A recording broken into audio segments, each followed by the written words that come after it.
Hi everyone, welcome back to another edition of Hanging with Hannah at BU.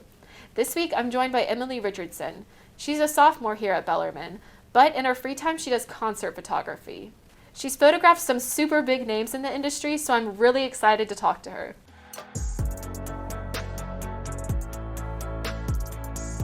Can you tell me a little bit about Eccentric magazine? Did you start it or do you just work for it? Can you just dive into that a little bit? So I didn't start it myself. One of my friends did. I started contributing to it, I think 2 years ago, a little bit before COVID. The girl who was running it needed to step down because it was getting too overwhelming, and so then she basically asked if anyone wanted to take over for her.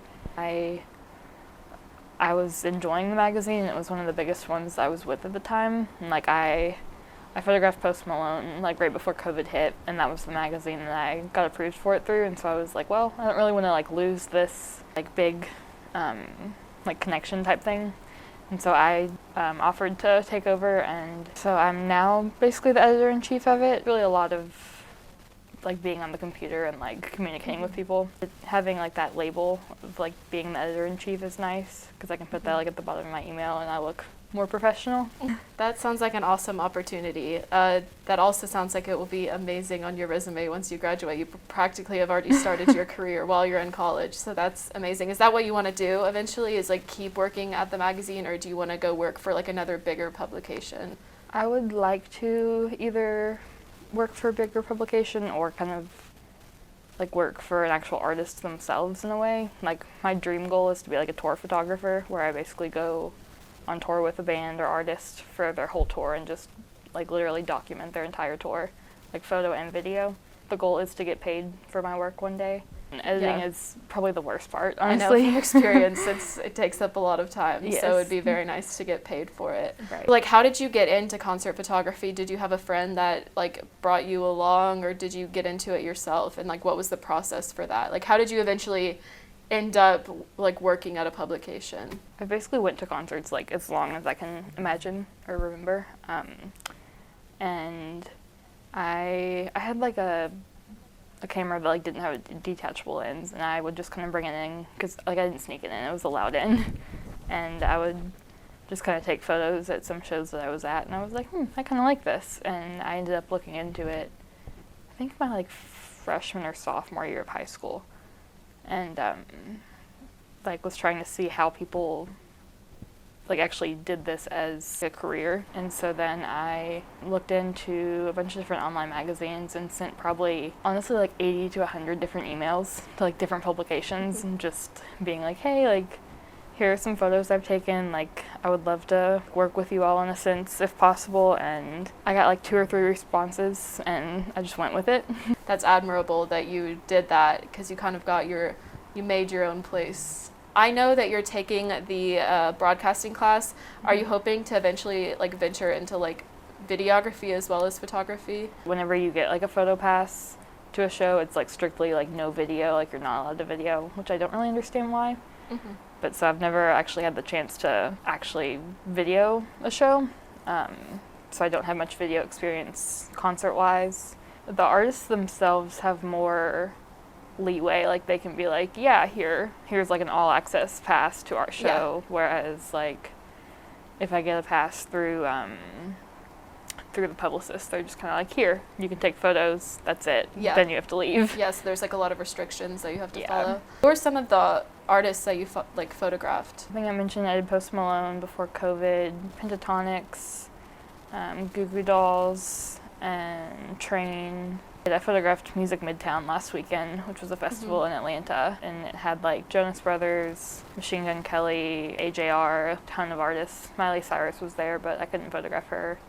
Can't even imagine your resume once you graduate. That's going to be insane. Thank you so much. You're only a sophomore right now, right? Yeah. So you still have so much more room to grow. What's your favorite type of concert to photograph? Probably rock, anything where the artist has a lot of energy. I photographed Judah and the Lion, a alternative rock band 2 years ago maybe, and I got one of my favorite shots I've ever taken because the lead singer jumped up in the air and did the splits while holding his guitar, and I somehow captured that, And so it's just the more energy that the artist has, the better. I completely understand, because my favorite concerts that I've ever been to are definitely like the rock concerts, because there's just like so much more of an energy in those concerts than there is at like other ones. Because like if it's just slow acoustic, it's like, what are you really gonna photograph at that point? Unless it's like just a standstill of them playing a guitar or something. With like 500 of the same shot if it's just like a slow country show. And I feel like that makes it more appealing to the viewer too if it's like an action shot. 100%. Like if they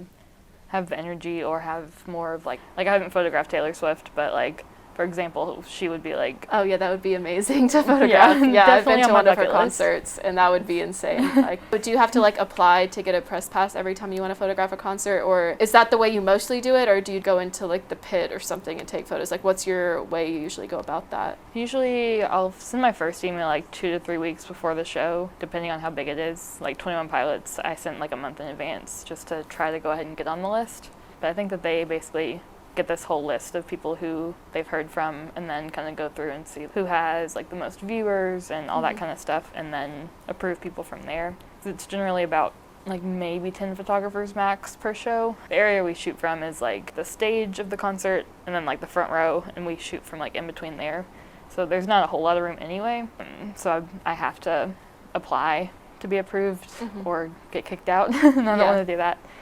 Do you have a lot of competition as to like what photographer gets to photograph which show in Louisville specifically, or do you think it would be like harder to get press passes if you live somewhere else, or is it like the opposite? Is it really hard to get them here compared to other places? It's probably easier here because like honestly not many people come to Louisville tour wise. Like I go to like Cincinnati, Indianapolis, Nashville, Columbus for shows, because like I'm always so shocked if Louisville is on an artist's like tour schedule, because no one really comes here.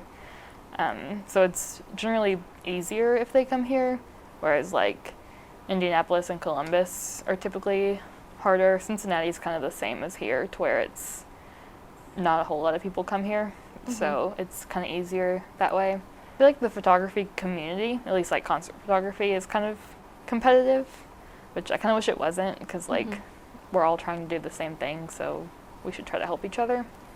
But because like there's some people who I've met who will just kind of like not really talk to you or like try to help you at all, because I guess because we are trying to do the same thing. So it is competitive, but not in the sense of like getting photo passes, because like other photographers don't have the say in if you get approved. So if you have any advice for like people that want to also get into this, would you say that you have to definitely be like a self-starter, or what's the advice you would give to them? Definitely just like one, reach out to as many people as possible. Like the worst they can do is ignore you or be mean to you, but for the most part that shouldn't happen. Like I've reached out to so many people and no one's really been mean to me, so just like basically shoot your shot and like reach out to as many people, send emails. I literally think I sent like 80 to 100 emails trying to get started. And also just like small shows. Like if you haven't photographed anything, go like small like bar shows if they allow like underage people in, if you're not 21. Just kind of bring your camera, and you can even sometimes you can like find the contact info for the artist at smaller shows like that, and just reach out to them and be like, hey, I'm an aspiring like concert photographer, would you mind if I photographed your show tonight? And typically offering them the photos as well, they'll be like, yeah, sure, and they'll let you do it. And so that's a good way to kind of build your portfolio and then go from there. And reaching out to people and making connections is the best thing that you can do. It's all about who you know and your experience. I don't know about you, but I can't wait to watch Emily's success in the future. She's already accomplished so much, and she's only a sophomore. This has been Hanging with Hannah at BU. Thanks for watching.